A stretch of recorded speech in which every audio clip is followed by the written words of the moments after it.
Thanks, President Keith, and all those good remarks as he's passed about myself. First of all, I would just like to start off with tomorrow being Remembrance Day. It's 91 years since the armistice was signed in World War I, and it was, for a number of years it was known as Armistice Day, but later on they called it Remembrance Day to involve all the other allies and things like that who had fought in the war. Now, getting back to the invasion, first of all, after the New Guinea campaign, we had about 6 months there recuperating from that, and we boarded an American Liberty ship at Cairns, destination unknown. We finished up at Morrie. Morrie was an island that was taken by the Japanese in 1941, and after that the Japanese, they control the island and Tarakan and quite a number of islands around there, and also Borneo.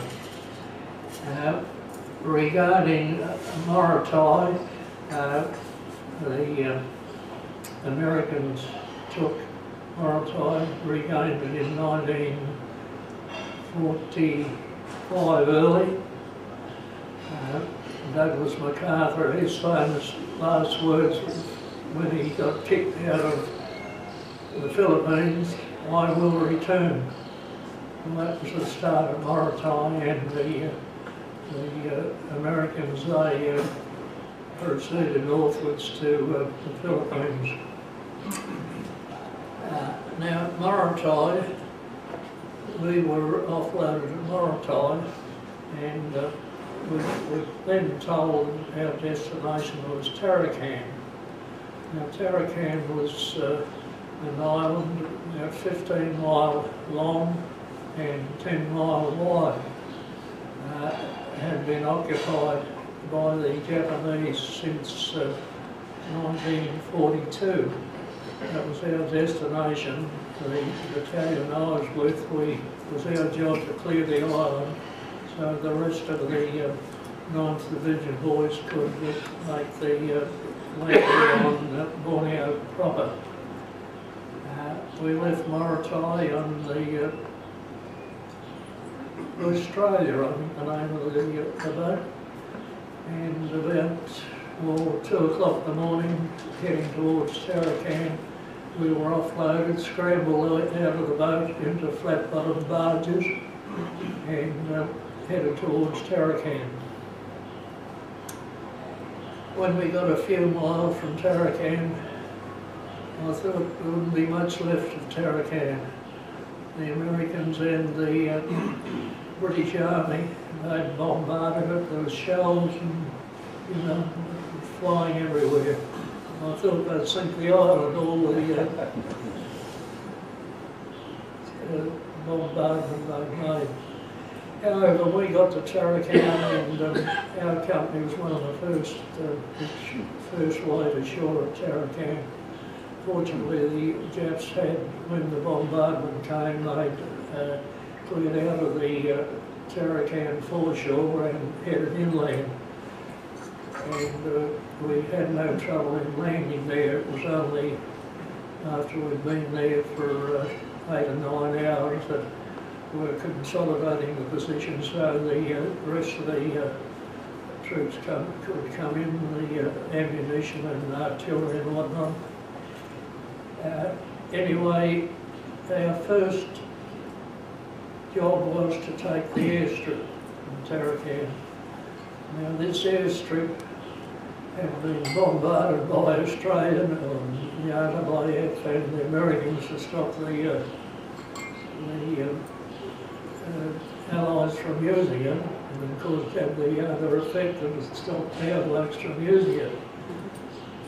However, we had a lot of trouble in taking the airstrip. The Japanese came back down from the hills and defended it very strongly. The airstrip, they poured about 100 tonnes of coral onto the airstrip to fill the bombardment places, and at the night time it'd be not all right at night time, and the airstrip would rise and fall with the tide. It'd be all right at night time, and next morning there'd be 2 or 3 inches of water there. The RAAF came on to Tarakan to do the construction work, and I might mention this, I didn't know until after the war that one of our Rotarians, Alice Bickley, was on the island with the RAAF construction corps, and it's great to see Iris here tonight. I don't know, were you married then at the time? No. Yes, after about 4 days fighting, we eventually captured the airstrip, and we moved forward into the take the township, and we eventually got in there, and the Japanese had evacuated.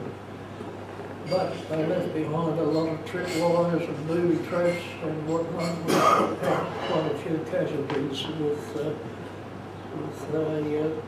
booby traps. They had burrowed into the hill, tunnelled into the hill.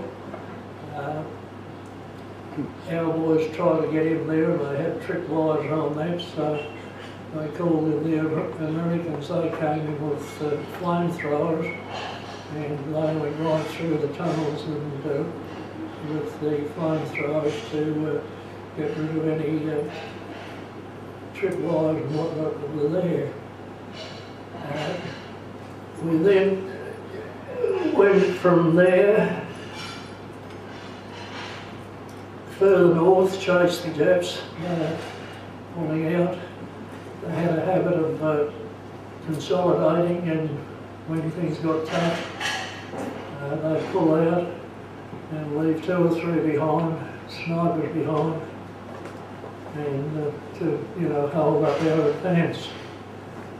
Of course, it was, as far as the snipers were concerned, well, they were more or less committing suicide.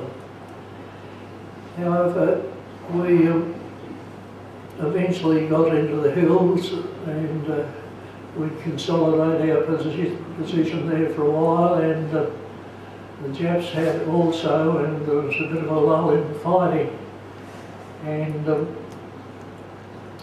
we were at a position that they called Morrie. This particular morning, the platoon commander, a chap by the name of Frank Hines from Yakandanda, he took a patrol out, including myself and 8 other boys from 15 Platoon C Company.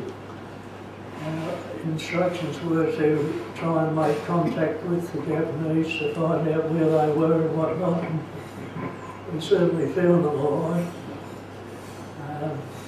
About 2 o'clock in the afternoon, we came across this well-beaten track, and we decided to have a bit of a recce on that, and we walked about 10 yards, and all hell was broke loose. The machine guns firing everywhere, and eventually we dived for cover, and 2 of the boys were injured. One from Warrnambool, a chap by the name of Claude Love. A lot of older Rotarians would probably remember Claude's father. He had a milk in Warrnambool. Anyway, the other was a lad from Western Australia. He got bullied in the leg, and Claude got one in the shoulder. By the time we patched them up, it was getting dark, and we thought, well, we'll stop for the night. Little did we know we're in the middle of the Japanese compound. That night there was 8 or 9 of us. I think we had a couple of light machine guns and rifles, and we counted over 100 Japanese going down this track too. There's a stream running along there, going down with their water bottles and cooking utensils and whatnot. And anyway, we got our daylight came and we got out and eventually got back to the company. The boys were a bit worried. They thought that we didn't have any contact with them. We were only on patrol and we didn't have a wireless with us. However, we got back there. It was about a fortnight after that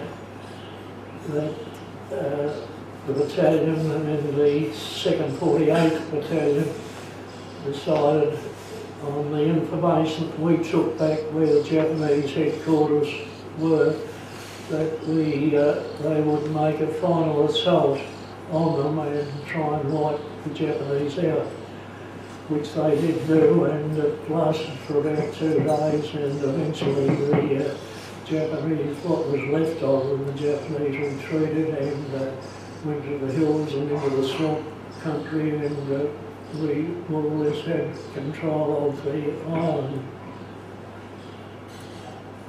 In that battle, unfortunately, the chap by the name of Tom Derrick, Dyer Derrick they called him, he was a member of the 2nd 48th Battalion.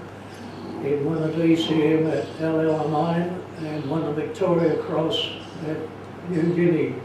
And unfortunately, he got killed in it. Because, you know, he was a legend actually. Everyone knew him, and you know, he was a top soldier. Anyway, that more or less came to the end of the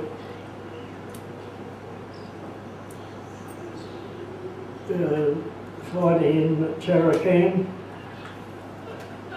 We consolidated. In the meantime, the rest of the 9th Division, they'd landed in Borneo proper, places called Labuan and Balikpapan, and we were recovering from the show in Tarakan. When armistice was declared, we were there and we were very thrilled when the Americans dropped a bomb on Nagasaki and one on Hiroshima, I think, which helped to finish the war. Unfortunately, as far as our boys was concerned, the Jets didn't know the war had finished. They had no lines of communication, they had no meals, they had no tucker, and our boys, they used to try and sneak into our lines at night time and grab some tucker and things like that. And unfortunately, one of our boys, he got killed after the armistice was declared. However, after that, we were on Tarakan, pardon me, as I say, when the armistice was declared, and then it was a matter of getting home. This was about November 45. Eventually, they came in dribs and drabs home. We were in a platoon that went to Morotai. When we were at Morotai, we were loaded onto a British aircraft carrier, the HMS Formidable. So they'd taken all the aeroplanes out of it and made it into a troop carrier. So they loaded us there, and we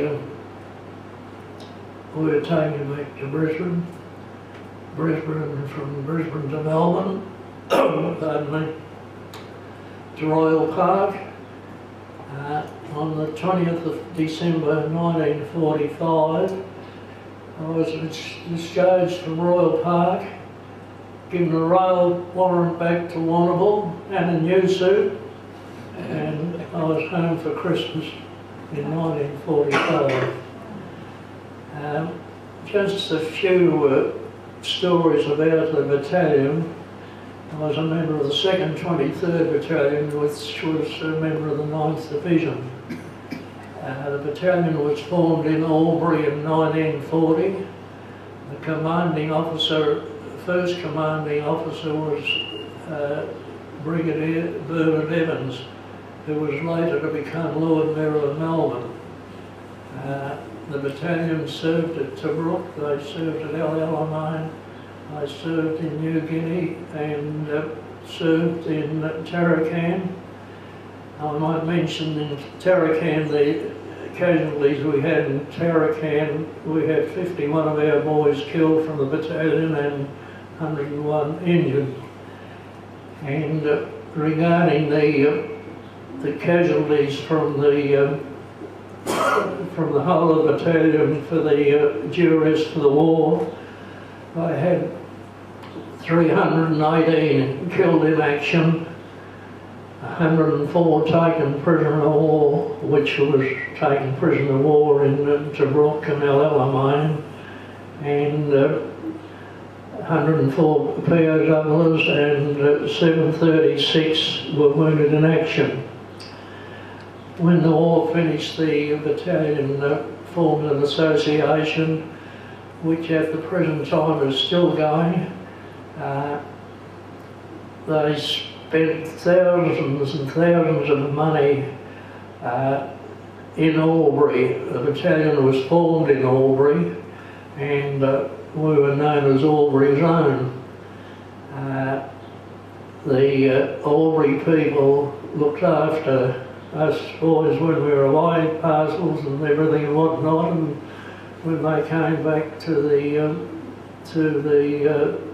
war, when we were finished, we reciprocated. We'd go up there every Anzac Day. Some of the boys would march on Anzac Day in Melbourne, and the remainder would go up to Albury, and we had some terrific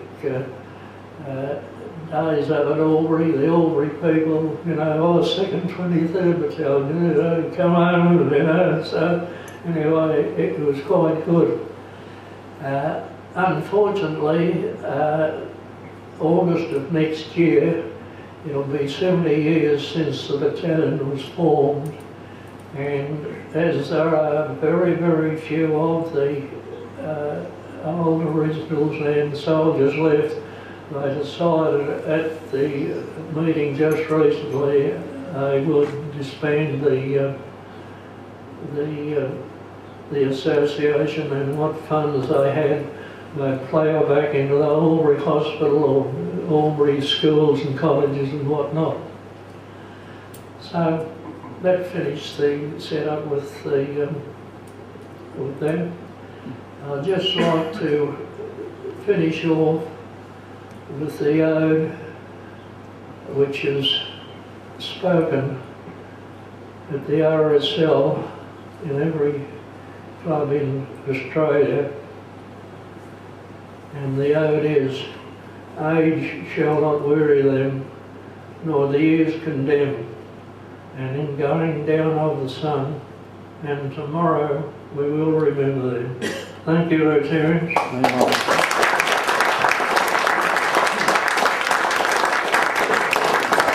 Thank you, Morrie. Are there any questions, please? I'm just wondering what the numbers, did you have any idea how many Japanese were on the island, and did any surrender, or did... Actually, we were a bit led astray, actually. The information that we were given, that was given by the Dutch New Guinea, New Indies, who were controlling the island, and the Shell Oil Company, they had the lease to mine the oil on Tarakan. The information we got back that there was 1,000 Japanese on the island. Well, when we got there, we estimated there was about 2,500 there. We might have went in a little bit underestimated, but still. And it's a funny thing about the oil on Tarakan. It was very, very rich oil. Unlike New Guinea,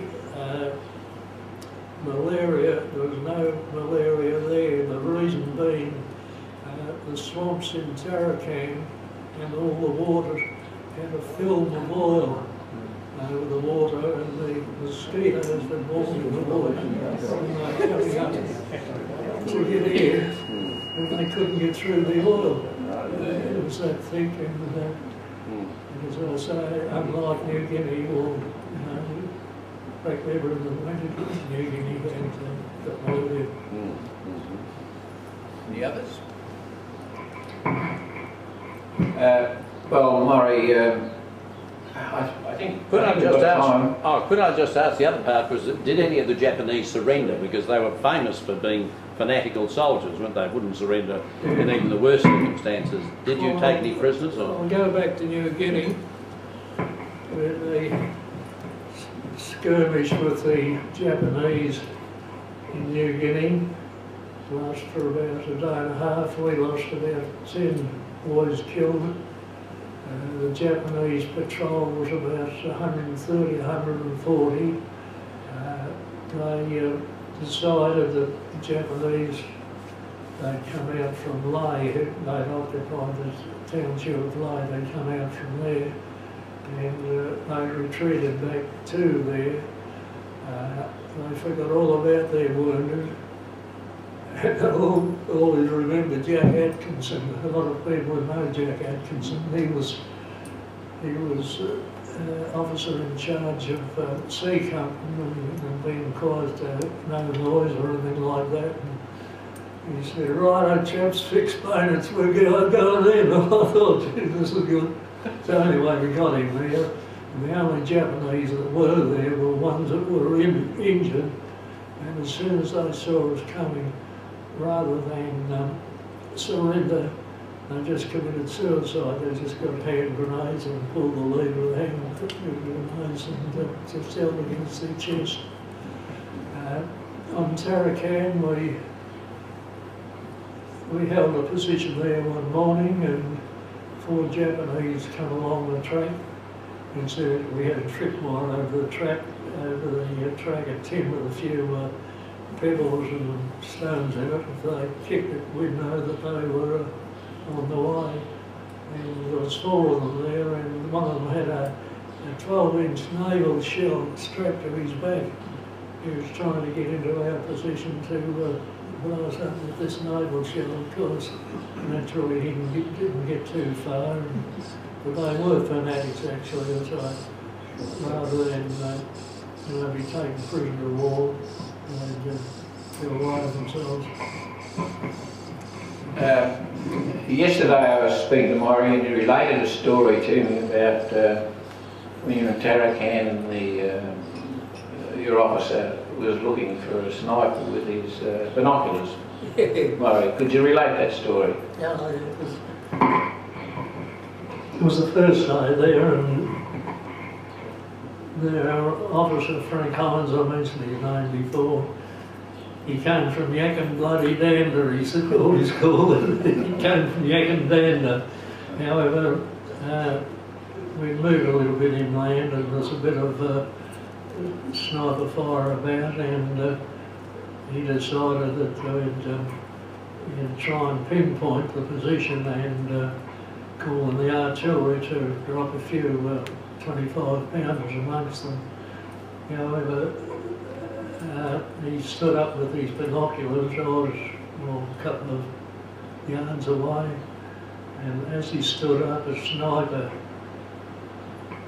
shot at him. We had our basic pouches. I don't know if we were carrying hand grenades and whatnot. We hadn't been issued with a Bakelite compass, little round compass at one end, and containing wax matches at the other end. The ordinary safety matches were no good with the climate. The bullet went through his pouch, clipped the grenade, the lever of the grenade, shot through the wax matches, And I saw smoke coming out. Oh, you've got 3 minutes, 3 seconds to get out of the way of a hand grenade. And of course, I went bush dive for the horses.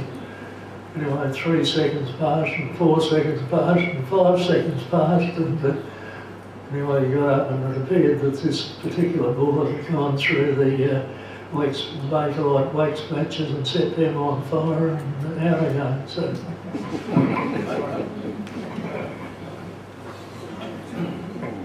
Well, thank you, Morrie. I'm sure you all enjoyed that. It was a most interesting talk, and everybody was paying full attention. So, Morrie, congratulations, and it was lovely to have you back to the club tonight. Thank you.